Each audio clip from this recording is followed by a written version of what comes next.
Kelly Neal stood beside his father's casket on a gray November morning in 2024, trying to memorize every detail of Richard Neal's peaceful face before they closed the lid forever. At 34 years old, Kelly had faced plenty of difficult moments in his life, but nothing had prepared him for this. His father, the man who had immigrated from Taiwan with nothing but an engineering degree and $200 in his pocket, was gone. Richard had worked as a quality control manager at an automotive parts factory for 32 years, never making more than $68,000 a year, but he'd sacrificed everything to give Kelly opportunities he'd never had. 3 weeks ago, pancreatic cancer had stolen him in less than 4 months from diagnosis. He was 67 years old. But as Kelly stood there in the small chapel in suburban Detroit, surrounded by his father's friends and colleagues, he wasn't thinking about any of that. He was watching his wife check her watch for the 7th time in 20 minutes. Frida's fingers kept drifting to her wrist. A quick glance. Another. Then her eyes would scan the chapel entrance like she was expecting someone. Or worse, like she couldn't wait to leave. Each time she did it, something cold and sharp twisted deeper into Kelly's chest. This wasn't grief distraction. This was impatience. This was someone who wanted to be anywhere but here.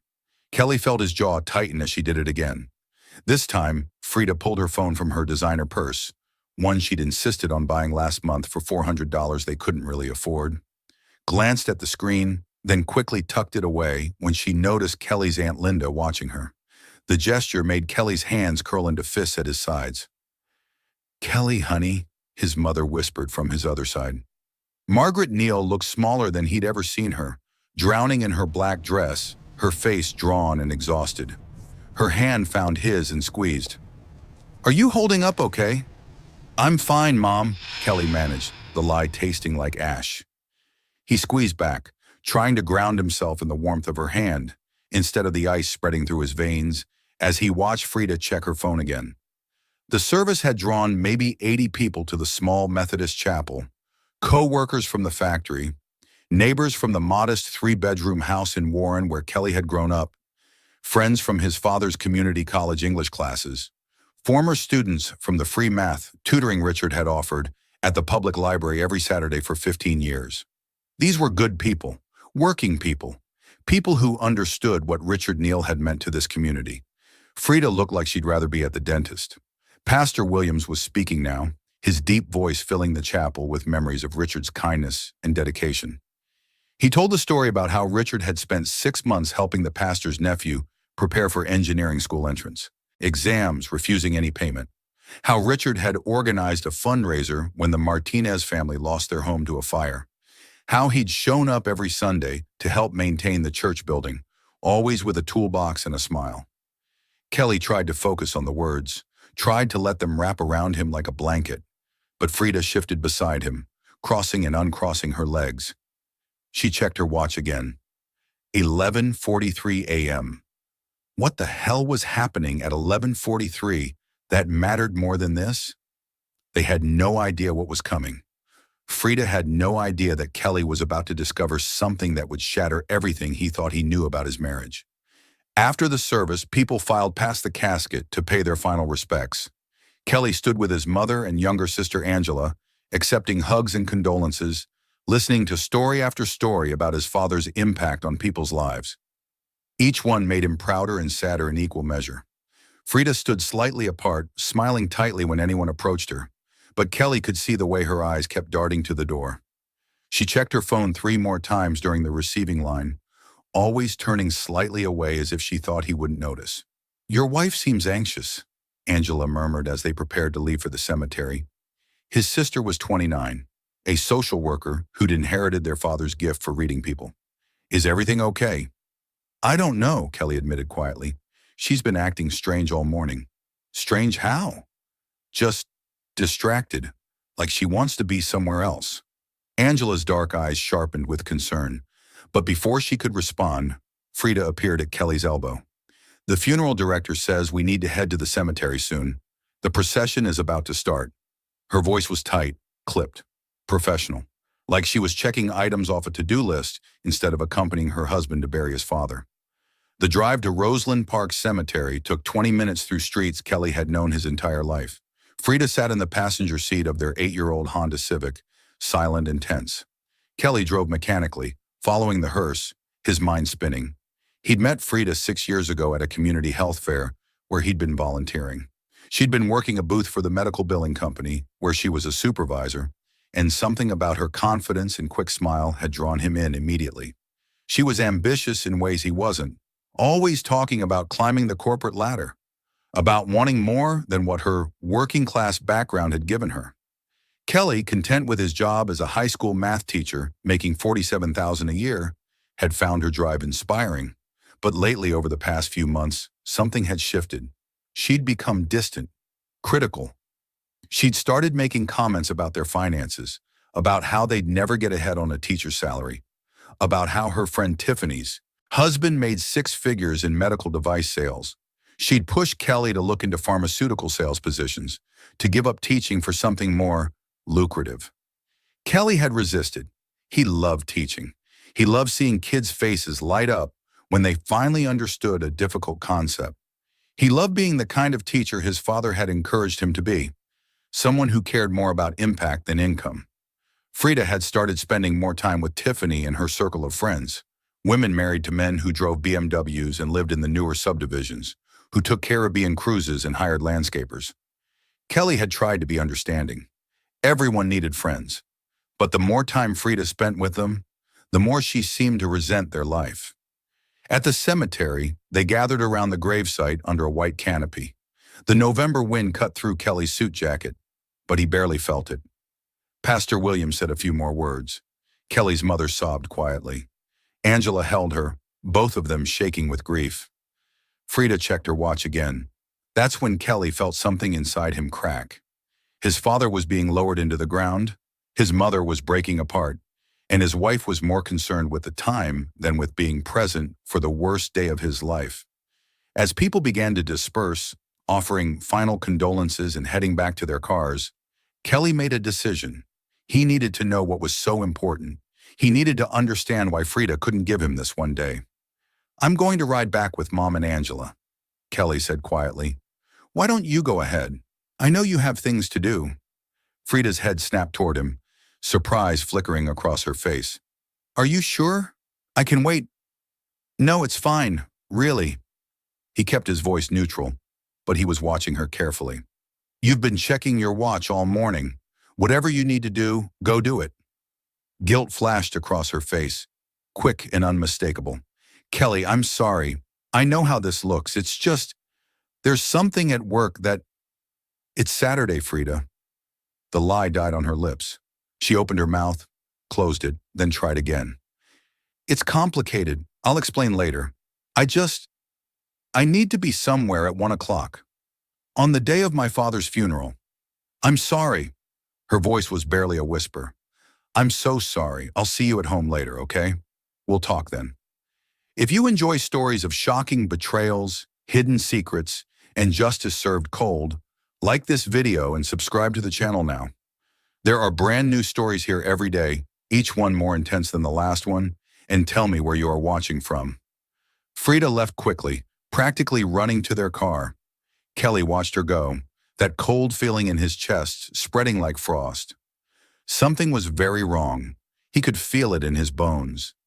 He spent the next 2 hours at his parents' house, his mother's house now, accepting casseroles and sympathy from neighbors. His mother kept trying to be strong, but Kelly could see her crumbling. Angela stayed close, managing the visitors, making sure their mother ate something, being the capable, organized person she'd always been. Around 3 o'clock, Kelly excused himself. "I should get home. Check on Frida. Make sure she's okay." His mother nodded, understanding. "Go, sweetheart. Thank you for being here. Your father would be so proud of you." The words made his throat tight. He hugged her hard, breathing in the familiar scent of her perfume and grief, then headed home. Their apartment was in a modest complex off 8 Mile Road, a 2-bedroom they'd rented for $900 a month for the past 4 years. Nothing fancy, but it was clean and safe, and Kelly had always been grateful for it. Frida had started calling it cramped about 6 months ago. Her car was in the parking lot. Kelly parked beside it and sat for a moment, his hands on the steering wheel. What was he about to walk into? Part of him wanted to just go inside, trust his wife, believe whatever explanation she offered. But another part, the part that had been growing louder over the past few months, knew that something fundamental had broken between them. He pulled out his phone and opened the Find My Friends app they'd set up years ago for safety. Frida's location showed her at home, but as Kelly stared at the little icon representing his wife, a memory surfaced. 3 weeks ago, the day after they'd gotten his father's terminal diagnosis, Kelly had come home early from the hospital. He'd been devastated, needing Frida's comfort, but she'd been on the phone in their bedroom, her voice low and urgent. And when Kelly had opened the door, she'd jumped like she'd been caught stealing. "I have to go," she'd said quickly into the phone. "Yes, Thursday, I'll be there." Then she'd hung up and smiled at Kelly, asking about his father with what seemed like genuine concern. But now, standing in the parking lot, Kelly remembered the guilt in her eyes, the way she'd tucked her phone away quickly, the way she'd been different after that call. His hands were shaking as he got out of the car. The November air bit at his face, but he barely felt it. He climbed the stairs to their second-floor apartment, his heart pounding harder with each step. The front door was unlocked. He pushed it open quietly. Voices. Frida was talking to someone. A man. Kelly froze in the entryway, his entire body going cold. "Can't keep doing this," Frida was saying. Her voice came from the living room, tense and emotional. "I know the timing is awful, but Kelly is already suspicious. Did you see how he looked at me at the funeral? Frida, you need to calm down." The male voice was unfamiliar, smooth and confident. "We've been careful. He doesn't know anything." "He knows something's wrong. God, I felt like such a horrible person today. His father died, and I couldn't even—" Her voice cracked. "This is so much harder than I thought it would be." Kelly's vision tunneled. His wife, another man, in their apartment, on the day they buried his father. The betrayal was so complete, so devastating, that for a moment he couldn't move, couldn't breathe, couldn't think. "You said you'd leave him after the funeral," the man said. "Are you backing out?" "Leave him." The words detonated in Kelly's brain like a bomb. "No, I'm not backing out. I need time to do this right. He's going through so much." "You're making excuses, Frida. Either you want this or you don't. I've been patient, but I'm not going to wait forever while you play house with a high school teacher who's never going to give you the life you want." The contempt in the man's voice made Kelly's hands curl into fists, but he still couldn't move, couldn't reveal himself. Some part of him needed to hear all of it, needed to know exactly how far this betrayal went. "That's not fair," Frida protested, but her voice was weak. "Kelly is a good man. He's not ambitious like you. He doesn't want more out of life. And I do. I want more." "Then take it. We leave for Miami on Wednesday. I've got the condo lined up. The job offer is solid. You'll make triple what you're making now as my operations manager. But you need to tell him, Frida, you need to end this." Miami. A job offer. Operations manager. The pieces were clicking together in Kelly's brain, forming a picture he desperately didn't want to see. "I will," Frida said. "I'll tell him this week, I promise. You'd better, because I'm not playing games here. I'm offering you a real future. Money, success, everything you've wanted. But I need to know you're all in." There was a pause, then Frida's voice quieter now. "I'm all in, Bauer. I promise. I just need a few more days." Bauer. The name rang a bell. Frida's district manager. The guy she'd mentioned occasionally over the past year. The guy who drove a Lexus and had a vacation property in Florida. The guy who was apparently offering Kelly's wife a new life. Kelly finally moved. He pushed the door fully open and stepped into the living room. They were standing by the window, close but not touching. Frida whirled around, her face going white. The man Bauer was everything Kelly expected. Mid-40s, tan, expensive suit, even on a Saturday. The kind of practiced confidence that came from a lifetime of getting what he wanted. "Kelly," Frida gasped, "you're home early. You thought I'd stay longer with my grieving mother so you could plan your escape with your boss." Kelly's voice was eerily calm. He was almost surprised by how steady it sounded. "Sorry to interrupt." "It's not what you think," Frida started, but Bauer cut her off. "Actually, it's exactly what he thinks." Bauer's eyes were cold as he looked at Kelly. Frida and I have been seeing each other for 6 months. She's been offered a position with my company in Miami, and she's accepted. She was going to tell you this week. 6 months. The words hit Kelly like a physical blow. 6 months of lies. 6 months of coming home to a woman who was planning to leave him. 6 months of kisses and conversations and shared meals that meant nothing. Frida? Kelly looked at his wife, searching her face for some sign of the woman he'd married. Is this true? Tears were streaming down her face now. I'm sorry, Kelly. I'm so sorry. I didn't mean for it to happen like this. I was going to tell you, I swear. But then your dad got sick and I couldn't. You couldn't what? Couldn't wait until he was dead to run off with your rich boyfriend? Oh wait, you couldn't even wait that long. You were planning this during his funeral.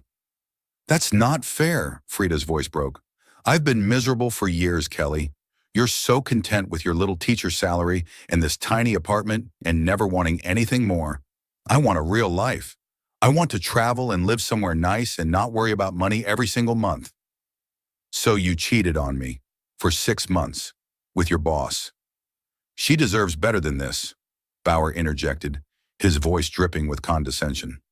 She deserves someone who can actually provide for her, who has ambition, who wants to succeed in life instead of babysitting teenagers for $47,000 a year.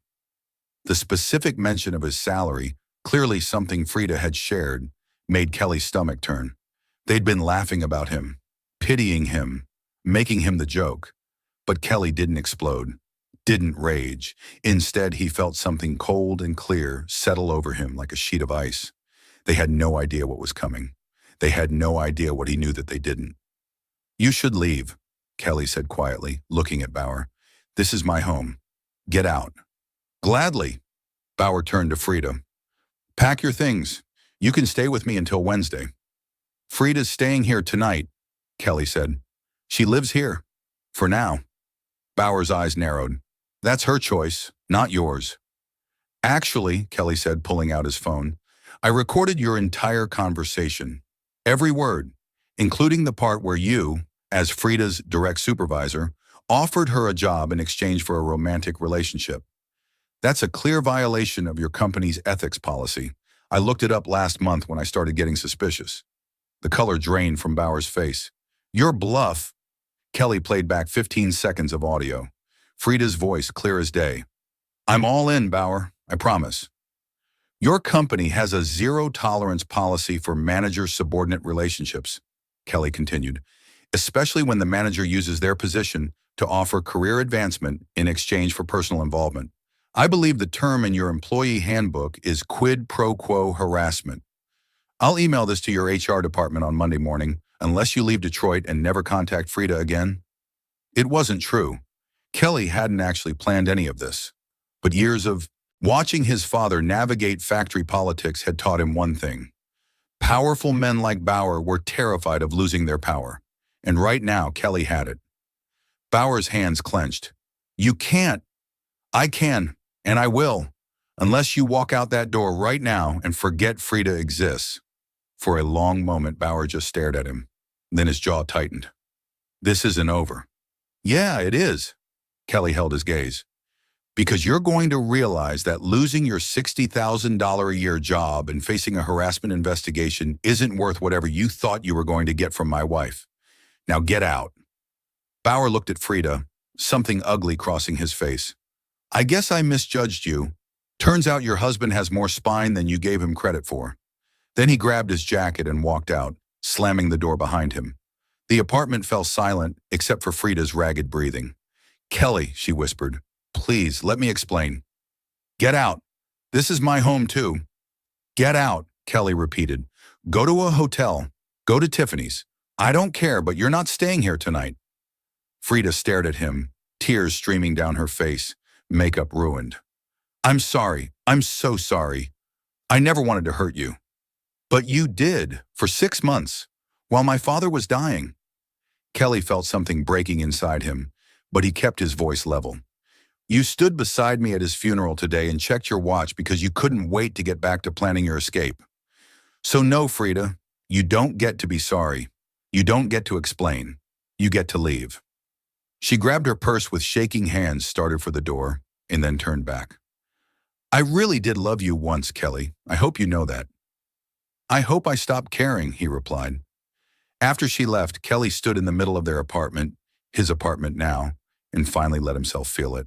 The grief, the betrayal, the devastating loss of not just his father, but his marriage, his future, everything he'd built over the past 6 years. But underneath the pain, something else was stirring, something cold and calculating. Frida and Bauer thought they'd won, thought they were getting away clean. They had no idea what Kelly Neal was capable of when pushed, and they had no idea what he was about to discover in his father's papers that would change everything. The next morning, Kelly woke up on his mother's couch with a pounding headache and the worst emotional hangover of his life. He'd driven there after Frida left, unable to face their empty apartment. Angela had answered the door, taken one look at his face, and pulled him inside without a word. He hadn't told them everything, just that Frida had been having an affair and was leaving him. His mother had wept. Whether for him or for the fact that this happened on the day they buried Richard, Kelly couldn't tell. Probably both. Angela had alternated between fury and fierce protectiveness, making him tea and cursing Frida's name with creative combinations of profanity. Now at 7 a.m. on a Sunday morning, Kelly found himself alone in the small living room. The house smelled like his childhood, his mother's cooking, old books, and the faint scent of his father's aftershave that still lingered everywhere. It made his chest ache. He pulled out his phone. 12 missed calls from Frida, 8 text messages ranging from apologies to justifications to anger. He deleted them all without reading past the first few words. There was also a message from an unknown number. This is Bauer. We need to talk. Call me. Kelly almost laughed.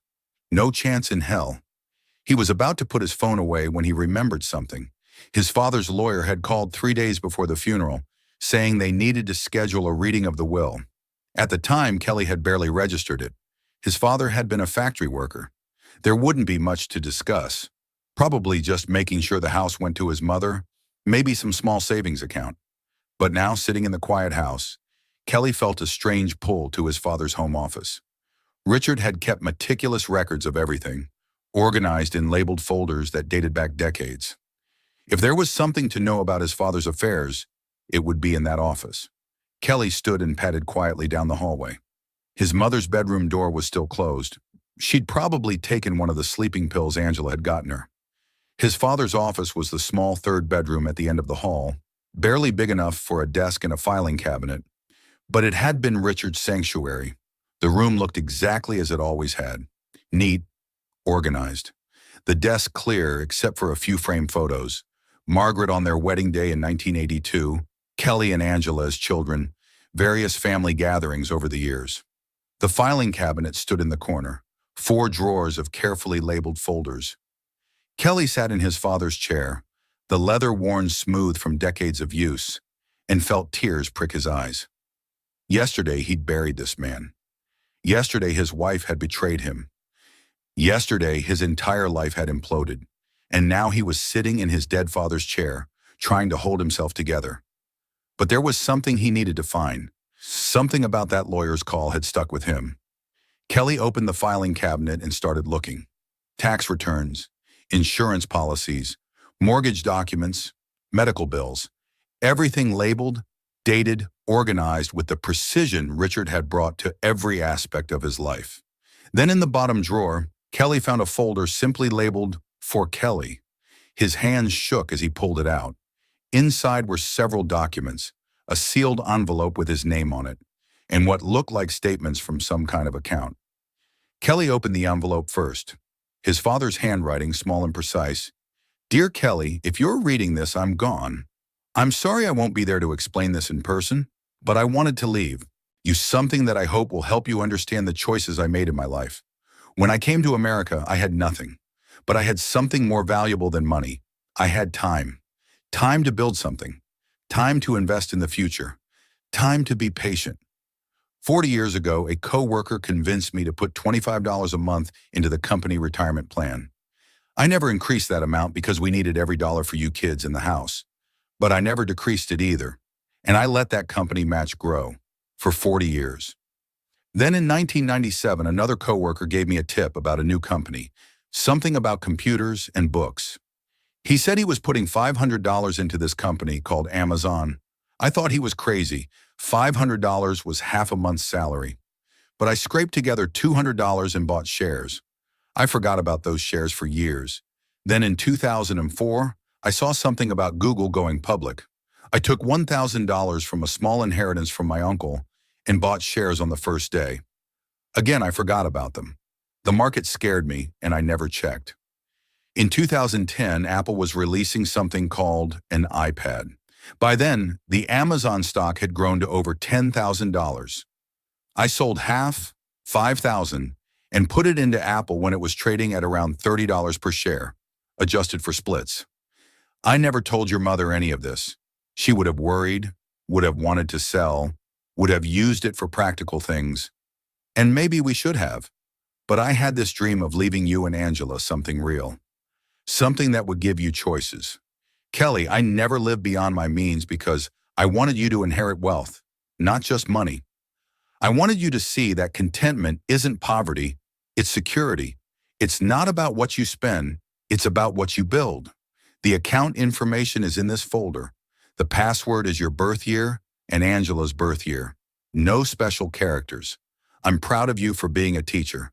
Don't let anyone make you feel small for choosing meaning over money. But now you have both. Love, Dad. Kelly's hands were trembling so hard he almost dropped the letter. He grabbed the account statements and started reading. The numbers didn't make sense at first. His brain couldn't process them. He read them again and again. The retirement account with 40 years of $25 monthly contributions and company matching had grown to over $380,000. The Amazon shares, even after selling half in 2010, were now worth approximately $1.2 million. The Apple shares had grown to nearly $900,000. There were also some Microsoft shares, some index funds, and a handful of other investments Kelly's father had apparently made over the years, each one small and patient and forgotten. The total portfolio value, as of the last statement dated 2 weeks before his father's death, was approximately $2.7 million. Kelly stopped breathing.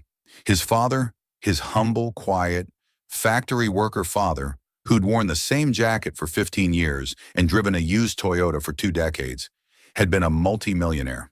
And he'd left it all to Kelly and Angela, split equally.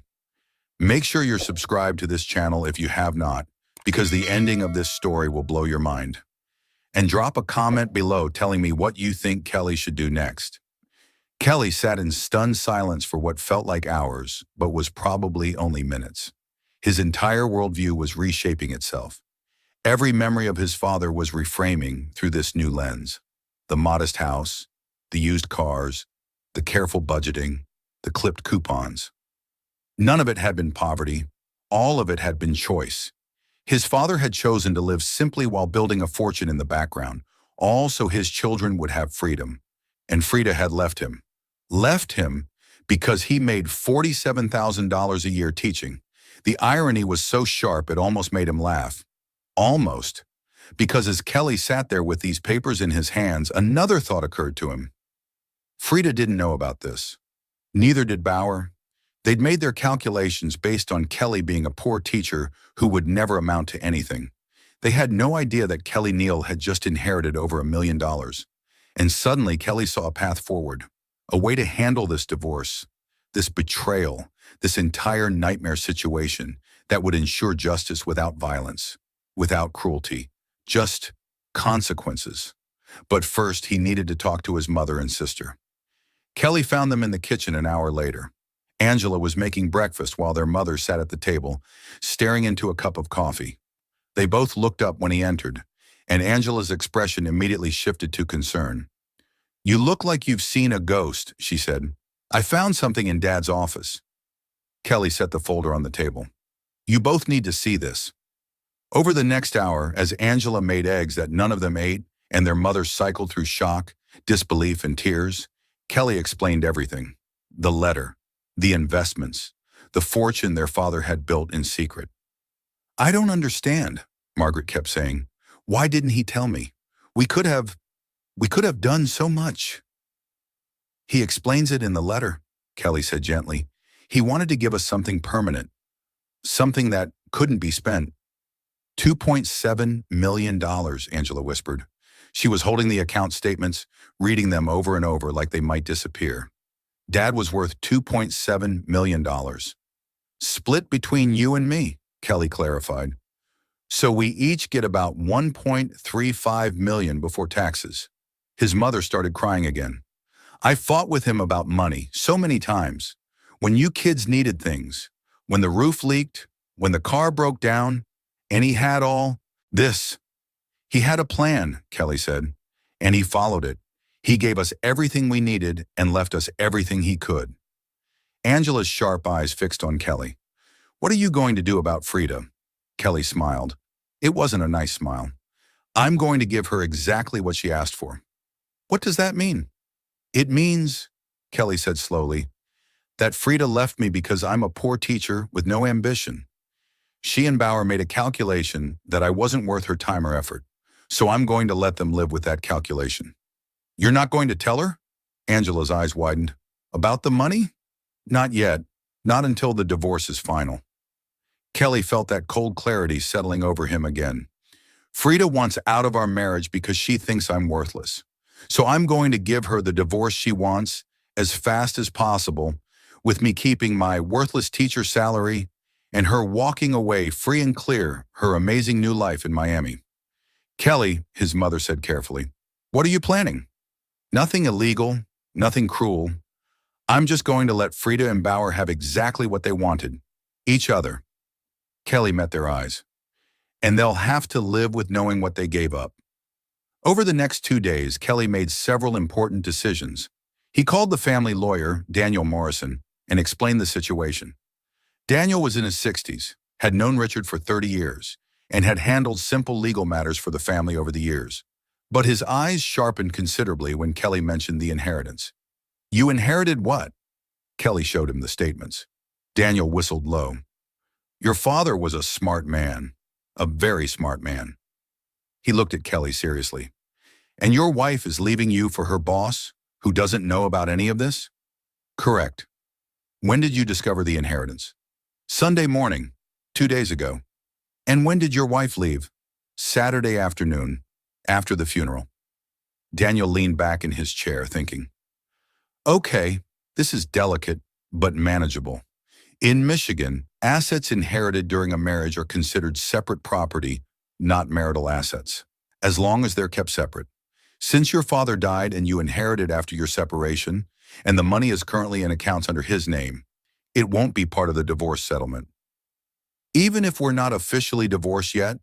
Correct, as long as you file quickly and can demonstrate that the inheritance occurred after your separation, it's yours alone. Daniel smiled slightly. Your father's timing, even in death, was impeccable. So Frida gets nothing from the inheritance? Nothing. Michigan is a no-fault divorce state, so even her affair won't affect the asset division significantly. She'll likely be entitled to half of any marital assets, your joint savings, half the value of your cars, things like that. But inherited assets stay with the inheritor. Daniel paused.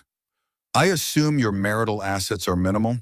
We have maybe $3,000 in joint savings and 2 cars worth a combined $12,000.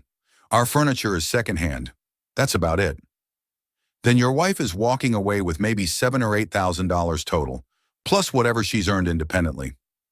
Daniel's expression was carefully neutral.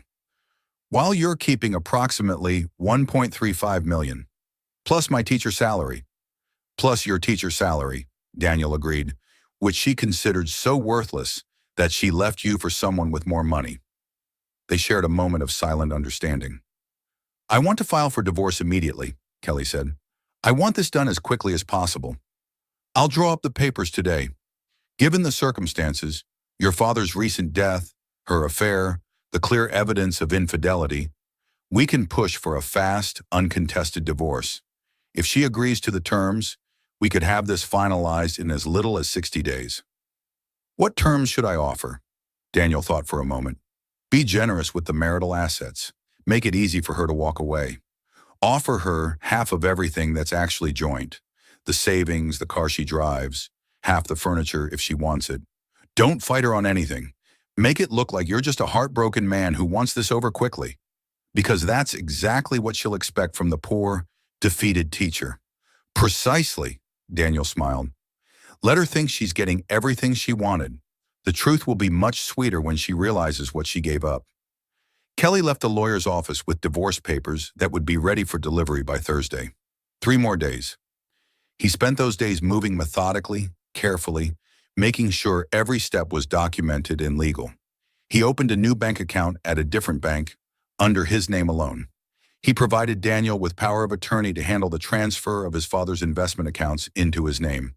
He inventoried every shared asset in the apartment, photographing everything, creating a spreadsheet of values.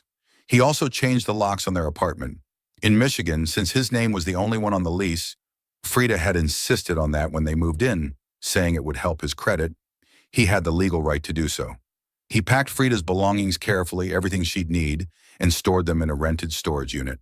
Then he texted her the unit number and access code. Her response came within minutes. "Seriously? You're locking me out of my own home?" Kelly replied, "It's my apartment. Only my name on the lease, but all your stuff is safe in storage. The code is in my previous message. You're being cruel. I'm being practical. Divorce papers will be delivered to your office Thursday. I suggest you read them carefully. Kelly, can we please just talk about this?" "No." He turned off his phone after that. Wednesday came. According to Frida's original plan, she should have been on a plane to Miami with Bauer by now, starting her glamorous new life. Instead, she was still in Detroit, staying with Tiffany according to Angela's intelligence gathering, and Bauer had apparently gone very quiet. Kelly wasn't surprised. Men like Bauer didn't actually want messy complications. They wanted easy upgrades, convenient affairs, situations that made them feel powerful. A woman whose husband had evidence of workplace harassment and was threatening to use it? That wasn't convenient anymore. On Thursday morning, Kelly went to school. His bereavement leave was over, and honestly, he needed the distraction. His students were kind, offering gentle condolences and being unusually well-behaved. By third period, Kelly felt almost normal again, until his phone buzzed with a message from Daniel. "Papers delivered. She signed them. Wants me to tell you she hopes you'll be happy." Kelly stared at the message for a long moment. Frida had signed, just like that. No fight, no negotiation. She looked at the simple terms: split the savings and the car values, keep your own retirement accounts, no alimony, clean break, and she'd agreed, because she thought she was getting the good end of the deal. She thought she was escaping poverty and a dead-end life with a teacher. She thought she was trading up. She had no idea she just signed away her claim to $1.35 million. If you're enjoying this story, hit that like button and let me know in the comments what you would have done in Kelly's situation. That afternoon, Kelly got a call from an unknown number. Against his better judgment, he answered. "Kelly, it's Bauer." Kelly almost hung up, but curiosity held him. "What do you want?" "I need to explain something. Frida and we're not together anymore." That did surprise him. "Really? What happened to the Miami dream?" "Look, I never promised her anything long-term. She misunderstood the situation." Bauer's voice was defensive. "I was offering her a job opportunity. Things got complicated, but I never intended for it to become what it became."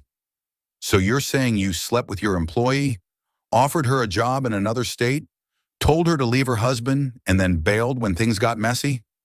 Kelly's voice was ice cold. "That's your story?" "I'm saying she made assumptions." "No, you made her promises to get what you wanted. And when I threatened to expose you to HR, you realized your career was worth more than whatever you were playing at with my wife. So you backed out and left her holding the bag. She was already leaving you, man. I didn't make her do anything. But you gave her a reason and a destination." Kelly felt anger heating his blood. "You dangled a better life in front of her. You made her believe she could have more. And then you took it all away when it became inconvenient. Look, I'm calling to tell you I'm sorry, and to let you know I'm not going to Miami. The company decided to give that position to someone else. So whatever Frida was planning, it's not happening." Kelly absorbed this. "You're telling me that Frida left me for a job that doesn't exist anymore, and a relationship that's already over?" I guess so, yeah. Good, Kelly said simply, and hung up. He sat in his classroom after the last bell, staring at the student artwork on his walls, the motivational posters about perseverance and growth mindsets, the desk where he'd graded thousands of assignments over the years. This was his life. This was what he'd chosen, and Frida had thought it was worthless. But his father had understood. Richard Neal had known that wealth without meaning was empty, that the richest life wasn't measured in dollars, but in impact, that Kelly's choice to teach, to help kids understand mathematics and believe in themselves, was more valuable than any corporate salary could ever be. Kelly pulled out his phone and called Angela. Hey, she answered immediately. How are you holding up? The divorce papers are signed. Frida agreed to everything. She has no idea, does she? None. And Bauer dumped her. The Miami job doesn't exist anymore. Angela sucked in a breath. Wow, she lost everything. She lost what she thought she wanted, Kelly corrected. Now she has to figure out what she actually needs. Are you going to tell her, eventually? Kelly thought about that. Maybe, someday, when she's moved on and rebuilt her life, when she doesn't need the money anymore. But not now, not when it would just be about punishing her. You're a better person than I am, Angela said. I'd want her to know exactly what she gave up. Dad taught me something, Kelly said quietly. The best revenge isn't making someone suffer. It's building something so good that their betrayal doesn't matter anymore. I'm going to do that. I'm going to use this money the way he wanted, to build a life worth living, to make choices based on meaning instead of fear, to be the kind of person who doesn't need revenge because I'm too busy being happy. Angela was quiet for a moment. Then, Dad would be really proud of you, Kelly. I hope so. That night, Kelly went home to his apartment, truly his apartment now, and started making plans. He would keep teaching, at least for now, because he loved it. But he would also start a scholarship fund in his father's name for students pursuing engineering degrees. He would help his mother finally take that trip to Taiwan she'd always wanted to see. He would pay off Angela's student loans from her social work degree, and he would invest the rest carefully and patiently, the way his father had taught him. Building something for the future, creating security without ostentation, living with meaning. Frida had bet on the wrong horse. She'd thought money was everything and had left him for it. She had no idea that Kelly Neal had been worth more than she could imagine all along. 2 months later, on a cold January morning, Kelly stood in front of his students explaining compound interest. It was one of his favorite lessons because it was the one that could actually change lives. Most of his students came from working-class families like his own. They needed to understand that small, consistent investments could become fortunes with time. Let's say you invest just $25 a month starting at age 25, Kelly wrote on the board. If you earn an average annual return of 8% by age 65, you'll have approximately $87,000.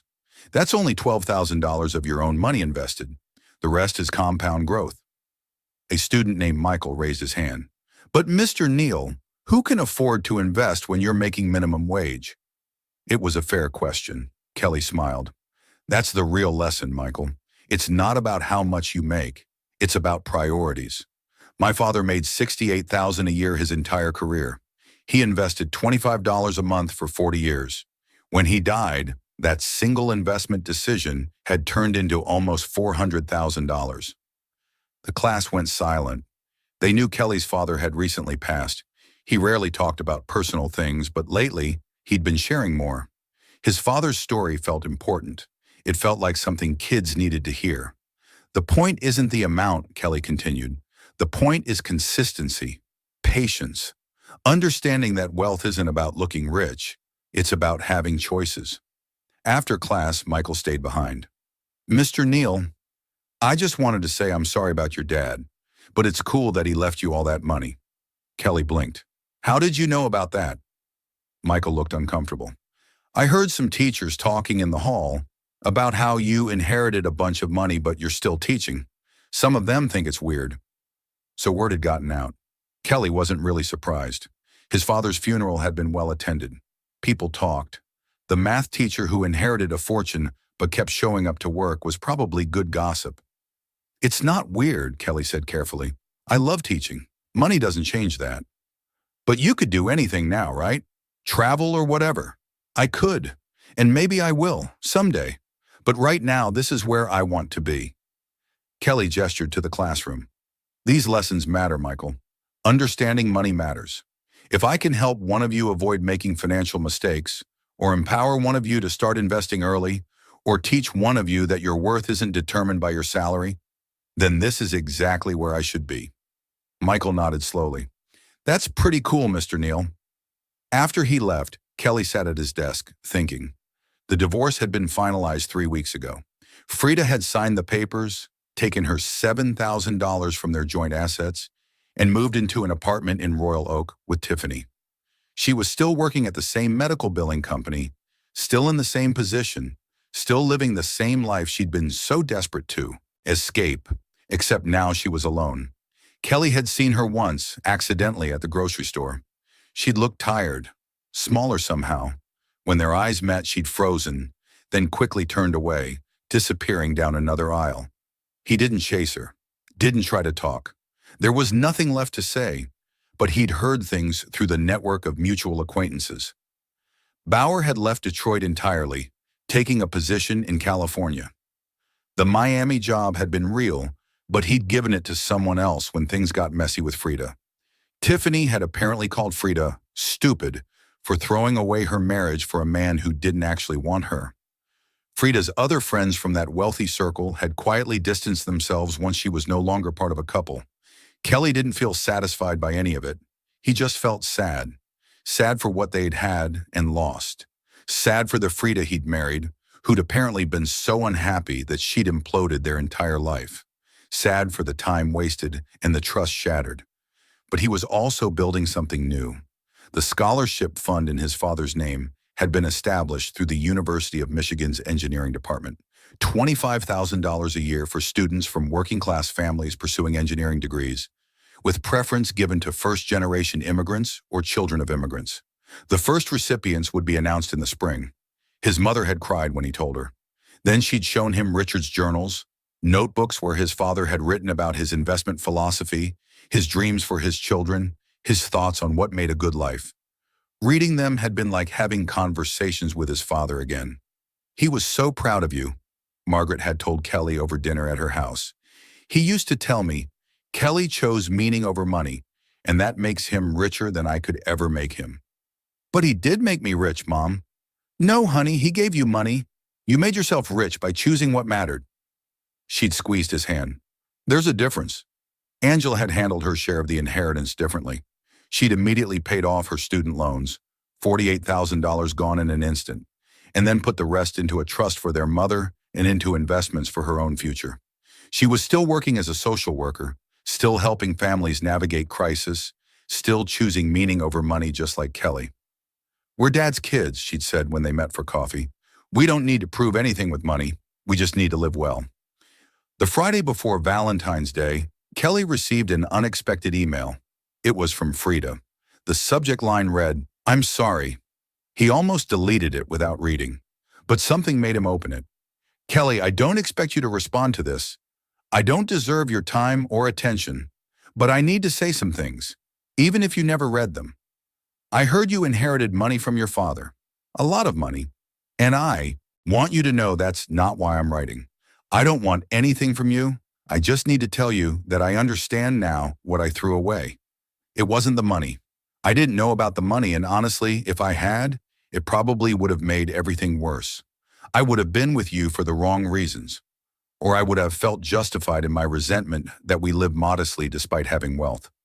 What I threw away was you, your kindness, your principles, your quiet strength. The way you chose teaching because it mattered, not because it paid well. The way you honored your father by living according to his values instead of trying to impress people with expensive things. I was so focused on status and appearances and what other people had that I couldn't see what I already had. A good man who loved me, a simple but stable life, the freedom to make choices based on values instead of fear. Bauer was a fantasy. He represented escape from feeling ordinary. But ordinary was the gift, Kelly. Ordinary was where real life happened, and I traded it for nothing. I'm not asking for forgiveness. I'm not asking for another chance. I know I destroyed that forever when I checked my watch at your father's funeral and thought about another man. I just wanted you to know that I understand what I lost, and I'm sorry. I hope you're happy. I hope you find someone who values what I couldn't see, and I hope your father is resting peacefully, knowing he raised someone who stayed true to himself no matter what. Frida. Kelly read the email 3 times. Then he sat with it, letting himself feel the complicated mixture of emotions it stirred up. Anger, sadness, a strange kind of relief that she understood finally what had actually mattered. But no desire to respond, no need to reassure her or absolve her or engage at all. That chapter was closed. Instead, Kelly did something his father would have appreciated. He went to the bank and made a donation to the food bank Richard had volunteered at for 20 years. $5,000 in his father's name. Then he called his mother and took her to dinner at the modest Chinese restaurant they'd been going to since Kelly was a child. They talked about Richard, about memories, about the future, about how wealth was measured in love and legacy, not dollar signs. Your father used to say something, Margaret told him over fried rice. He'd say, "The richest man is the one who needs the least to be happy." He was right, Kelly said. But he also wanted you to have choices, Kelly. Don't let his humility make you feel guilty about having money. Use it, travel, experience things, build a life that's bigger than just duty and work. Kelly smiled. I am, Mom, I promise. I'm planning a trip to Taiwan for the summer. Want to come with me? We could visit Dad's village, see where he came from. Margaret's eyes filled with tears. He would have loved that. Then let's do it, and let's do it right. Nice hotels, good food, no cutting corners. Dad would want us to enjoy it. Spring came. The scholarship recipients were announced. 5 students, including a young woman whose father was a janitor and who wanted to study aerospace engineering. Kelly attended the award ceremony and felt his father's presence so strongly it made his chest tight. At school, his reputation had shifted. Students started coming to him for financial advice. Teachers asked about investment strategies. The principal approached him about teaching a personal finance elective next year. We need more of this, Principal Davis said. Kids need to understand money, especially kids from families that never had much. You could make a real difference. I'll do it, Kelly agreed, but on one condition. We make it required for seniors. Everyone should graduate understanding compound interest, credit scores, and investment basics. Deal. In May, Kelly got another unexpected message, this time from Bauer. Kelly, I need to talk to you about Frida. Can you call me? Kelly stared at the text for a long time. Then he blocked the number. Whatever was happening with Frida was no longer his problem. He'd moved on, built something new, created a life that honored his father's legacy while being authentically his own. He was dating someone new, a fellow teacher named Lisa, who taught English and shared his love of quiet evenings and good conversations. She knew about the inheritance, knew about Frida, knew all of it, and she looked at him and said, I'm glad you kept teaching. Money's nice, but purpose is better. She got it, just like his father had gotten it. On Father's Day, Kelly stood at his father's grave with Angela and his mother. They'd brought flowers and spent the afternoon telling stories, laughing and crying in equal measure. Dad, Kelly said quietly, kneeling by the headstone, I wanted to thank you. Not just for the money, though, that was incredible, but for showing me that wealth and richness are different things. You were rich in the ways that mattered long before you had money in the bank, and you taught me to be the same.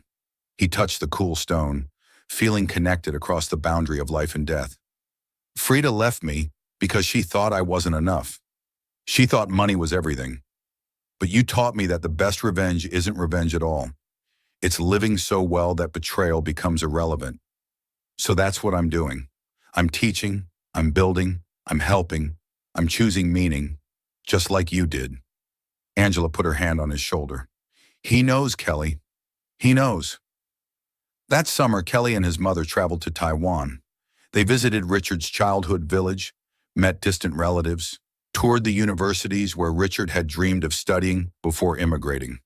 They ate at night markets and hiked in mountains and learned about the country Richard had left behind to build a better life for his family. One night, sitting on a hotel balcony overlooking Taipei, Margaret told Kelly a story she'd never shared before.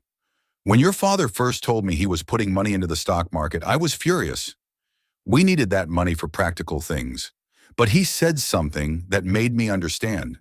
He said, I'm not investing in companies. I'm investing in our children's freedom, freedom to choose teaching over sales, freedom to be social workers instead of lawyers, freedom to measure success by impact instead of income. Kelly felt tears on his face. He really said that? He did. And he was right. Margaret looked at her son. You're free, Kelly. Free to live according to your values. Free to teach because you love it, not because you need the money. Free to be the man your father raised you to be. That's the real inheritance. What did you learn from all this? She asked him later. Kelly thought carefully. I learned that Frida was right about one thing. I wasn't ambitious in the way she wanted. I wasn't interested in status or appearances or climbing corporate ladders. But I was ambitious about things that mattered, about being a good teacher, about helping kids, about living with integrity. He paused, watching the city lights. I also learned that the best revenge is no revenge. Frida bet that I was worthless. She lost that bet. But her losing didn't make me win. I was already winning. I just didn't know how to see it. And now? Now I see it clearly. Wealth isn't about bank accounts. It's about waking up every day and knowing you're doing something that matters. It's about having people you love and who love you back. It's about making choices that honor the sacrifices others made for you. Kelly looked at his mother. Dad was rich long before he had $2.7 million. He was rich because he had you and us and a life filled with purpose. The money was just the proof that patience and principle pay off. But the real payoff was the life he lived. Margaret wiped her eyes. I wish he could hear you say that. I think he can, Kelly said. I think he knows. When they returned to Detroit, Kelly made his final major decision about the inheritance. He would keep $1 million invested, growing slowly and securely, ensuring long-term financial freedom. The remaining $350,000 would be put toward building something his father would have loved. The Richard Neal Community Learning Center opened 18 months later in a renovated building near Kelly's old high school. It offered free tutoring in math and science for students from working-class families. It provided financial literacy workshops for adults. It had a small computer lab and a library filled with books about investing, engineering, and achieving dreams through patience and discipline. Frida attended the grand opening. Kelly saw her in the back of the room during his speech, tears streaming down her face. Afterward, she approached him carefully. Kelly, she said quietly, this is beautiful. Your dad would be so proud. Thank you, Kelly replied. And he meant it. There was no anger left, no bitterness, just acknowledgement of what had been and what was now. I need to tell you something, Frida continued. Bauer reached out to me a few months ago. He wanted to get back together, said he'd made a mistake. Kelly waited. I told him no, because I finally understood what you tried to show me. That character matters more than career. That kindness matters more than money. That the man who stays true to himself is worth more than the man who sells himself for status. She looked at Kelly with genuine regret. I was chasing the wrong thing, and by the time I figured it out, I'd already thrown away the right thing. I hope you find what you're looking for, Kelly said sincerely. I hope you build a good life. I hope so too, Frida smiled sadly. For what it's worth, seeing what you've built here, seeing how you've honored your father, it makes me understand why you were checking your watch at the funeral. Kelly frowned. I wasn't checking my watch. That was you. Frida shook her head. No, Kelly. After the service, when everyone was leaving, I saw you check your phone. I assumed you were being rude, but Angela told me later that you'd been looking at your father's last text message to you, reading it over and over. You weren't being disrespectful. You were grieving. Kelly's throat tightened. He had done that. His father's last text had been sent 2 days before he died. Proud of you, son. Always was. Always will be. I was wrong about so many things, Frida whispered. I'm sorry I didn't see who you really were. I'm sorry too, Kelly said. I'm sorry you were unhappy. I'm sorry I didn't notice. I'm sorry we couldn't find a way to fix it before it broke completely. We weren't right for each other, Frida said, but that doesn't mean you weren't right. You were exactly who you should be. I was the one who needed to change. They stood in comfortable silence for a moment. Then Frida touched his arm gently.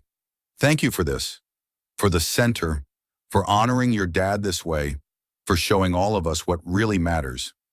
After she left, Lisa found Kelly and took his hand. You okay? Yeah, Kelly said, meaning it. I really am. That night, standing in the learning center his father's sacrifice had made possible, Kelly thought about the full journey, the funeral where everything fell apart, the discovery that changed everything, the divorce that freed him, the rebuilding that defined him. His father had given him two gifts. The money was one, but the greater gift was the lesson that wealth means nothing without character, that success means nothing without meaning, and that the richest life is the one lived according to principles that outlast you. Frida had checked her watch at the funeral because she was eager to escape a life she found limiting. She'd wanted more money, more status, more excitement. Kelly had discovered he already had everything that mattered. He just hadn't known how to count it. If you enjoyed this story, like this video and leave a comment telling me what you thought. And if you're not already subscribed to the channel, please subscribe and hit the notification bell to get alerts for new stories like this one. Thanks for watching, and I'll see you next time. Sometimes the best revenge isn't revenge at all. It's letting people face the consequences of their own choices while you build something so beautiful they can only watch from the outside. Kelly Neal learned that wealth is measured in legacy, not luxury. That the richest inheritance isn't money but values. That the greatest tribute to a parent is living in a way that honors their sacrifice. His father had worked for $68,000 a year and died a multimillionaire. But he'd been rich long before the bank accounts proved it. He'd been rich in the ways that actually mattered. In love, in purpose, in the knowledge that he'd raised children who understood the difference between having money and being truly wealthy.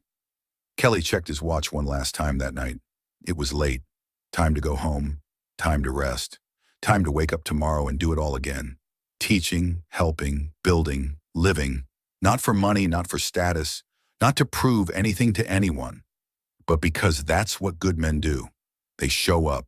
They serve. They build legacies that outlast them.